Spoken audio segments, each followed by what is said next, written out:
முத்தம் கொடுத்ததுமே முத்தத்தினாலா என்னை காட்டி கொடுக்கிறாய் என்று வேதம் சொல்லுகிறதை பார்க்கின்றோம். பிரியமானவர்களே, இயேசு கிறிஸ்து அந்த இடத்திலே அவ்வளவு வருந்தி சொல்லுகிறார்.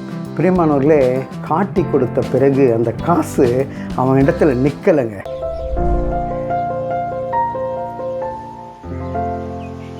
கிறிஸ்துவுக்குள் பிரியமானவர்களே, இன்றைக்கு கட்டளை வியாழன், மாண்டி தர்ஸ்டே. இயேசு கிறிஸ்து தன்னுடைய 12 சீடர்களோடு கூட மேலறையிலே உட்கார்ந்து ராபோஜனம் செய்த அந்த நாள், அதை நினைவு கூறுகின்ற அந்த நாள் தான் இந்த கட்டளை வியாழன். என்ன கட்டளை பிறப்பிக்கப்பட்டது என்று பார்க்கும் பொழுது பிரியமானவர்களே, இயேசு கிறிஸ்து இந்த 12 சீஷர்களை உட்கார வைத்து அவர் பாதங்களை கழுவுகின்றார், தாழ்மையை காட்டுகின்றார். 12 சீஷர்களுடைய கால்களை கழுவி விட்டு அவர் ராபோஜனத்திலே அப்பத்தை எடுத்து பிட்டு அவர்களுக்கு பங்கு கொடுக்கின்றார், பகிர்ந்து கொடுக்கின்றார். அது மாத்திரமல்ல, இரத்தத்தையும் நினைவு கூறும் வண்ணமாக அவர் திராட்சரசத்தை எடுத்து ஆசீர்வதித்து அதையும் அவர்களோடு கூட பங்கு கொள்கிறார். இயேசு கிறிஸ்துவின் சரீரத்தை நினைவு கூறும் வண்ணமாக அப்பத்தையும் இரத்தத்தை நினைவு கூறும் வண்ணமாக இந்த திராட்சரசத்தையும் இயேசு கிறிஸ்து வருமளவும் நாம் கடைபிடிக்க வேண்டும். நாம் அந்த ராபோஜனத்திலே பங்கு கொள்ள வேண்டும், நற்கருணை ஆராதனைகளை நடத்த வேண்டும் என்று ஒரு புதிய உடன்படிக்கையை செய்கின்றார். இந்த நிகழ்விலே வருகின்ற ஒரு கதாபாத்திரம்தான் யூதாஸ். அந்த கதாபாத்திரத்தை உங்கள் மத்தியிலே வைக்க விரும்புகின்றேன். பாருங்கள், ஒருத்தர் கம்யூனியனில் உட்காரும்போதே சாத்தான் உள்ளே பூந்து உட்கார்ந்து இருக்கக்கூடிய ஒரு நிலைமைங்க. எப்படி சொல்கிறேன்னு பார்க்குறீங்களா? மத்தேயு லூக்கா 22வது அதிகாரத்திலே 3வது வசனத்திலே பார்க்கும்பொழுது, அப்பொழுது 12 ஒருவனாகிய ஸ்காரியோத் என்னும் மறுபெயர் கொண்ட யூதாசுக்குள் சாத்தான் புகுந்தான். வேதம் சொல்லுகிறது, சாத்தான் யூதாசுக்குள்ளே புகுந்தான். இந்த யூதாஸ் என்கின்ற சீஷன் மற்ற 11 சீஷரோடு வித்தியாசமானவன். எப்படி வித்தியாசமானவன் என்று பார்க்கும்போது, 11 பேர் கலிலேயாவிலிருந்து தெரிந்து கொள்ளப்பட்டவர்கள். அவங்களாம் மீன் பிடிக்கிற தொழிலில் இருந்தவங்க. ஆனால் யூதாஸ் யூதா என்று சொல்லுகின்ற இடத்திலிருந்து வருகின்றவன், தேவனை துதிக்கின்றவன். துதித்தலும் சபித்தலும் ஒரே வாயிலிருந்து தான் புறப்படுகின்றது என்பதற்கு ஒரு சிறந்த எடுத்துக்காட்டு தான் யூதாஸ்.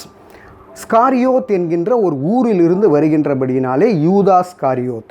அவன் கொஞ்சம் படித்தவனாக இருக்கிறதுனால இயேசு கிறிஸ்து ட்ரெஷரியை கொடுக்குறார். அவர் தான் ட்ரெஷரர், பொருளாளர். எப்போவுமே இந்த பொருள் வச்சுருக்கிறவங்களுக்கு கூட கேர்ஃபுல்லாக இருக்கணும்.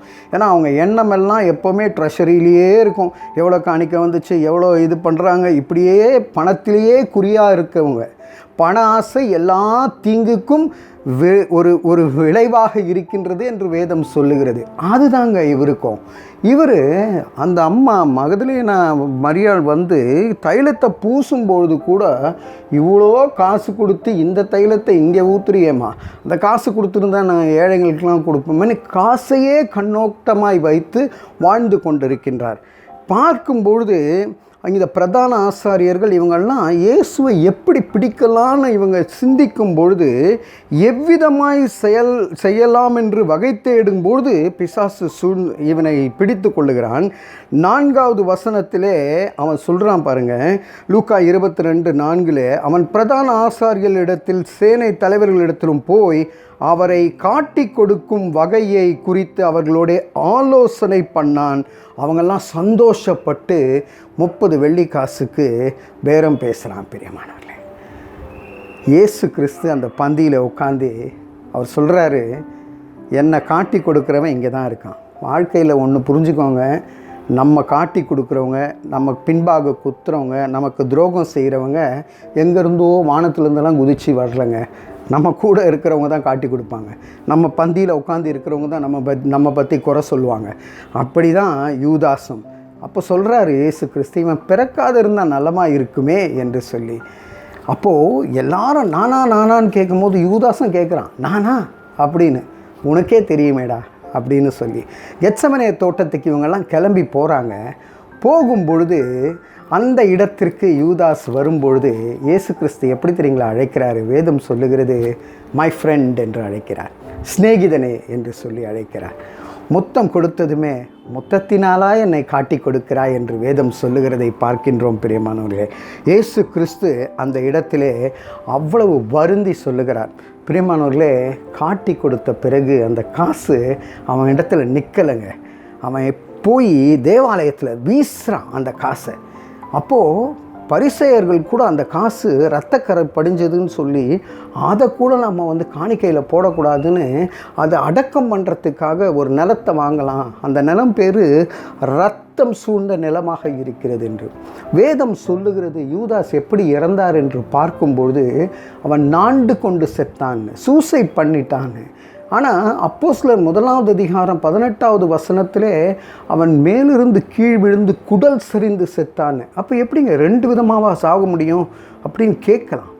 இல்லை, அந்த வேத ஆராய்ச்சியாளர்கள் சொல்லுகிறார்கள், அந்த மரம் கூட அவனை தாங்குவதற்கு சித்தமில்லாத காரணத்தினால அவன் தூக்கு போட்ட மரம் கூட கீழே விழுந்து உடைஞ்சு முறிந்து அந்த மரக்கிளை குத்தி அவன் குடல் சரிந்து செத்து போனான் என்று பார்க்கின்றோம். அப்படி தான் ஒரு நிலைமை வரும். பேதுருவும் மறுதலித்தான், ஆனால் மலம் கசந்து அழுதான் பேதுரு.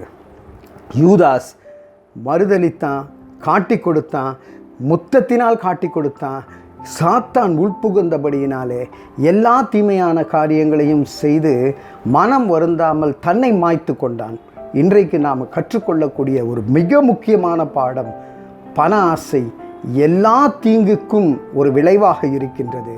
பண ஆசை இல்லாதவர்களாக இருக்கும்பொழுது வேதம் சொல்லுகிறது, நான் உன்னை விட்டு விலகுவதும் இல்லை, உன்னை கைவிடுவதும் இல்லை என்று. தலைகளை தாழ்த்தி தேவனை நோக்கி பார்ப்போம். அன்பின் பரலோக பிதாவே, அன்றைக்கு உம்மையே காட்டி கொடுத்த அந்த பண ஆசை உள்ள யூதாசை போல நாங்களும் பண ஆசையோடு வெறியர்களாக இராமல் கர்த்தாவே, உமக்கு உண்மையான ஆண்டவரே சீஷர்களாக இருக்க எங்களை வணைந்து பாதுகாத்து கொள்ளும்படியாக இயேசுவின் பாதம் பணிந்து வேண்டிக் கொள்ளுகிறோம். ஜீவனுள்ள நல்ல பிதாவே, ஆமேன், ஆமேன்.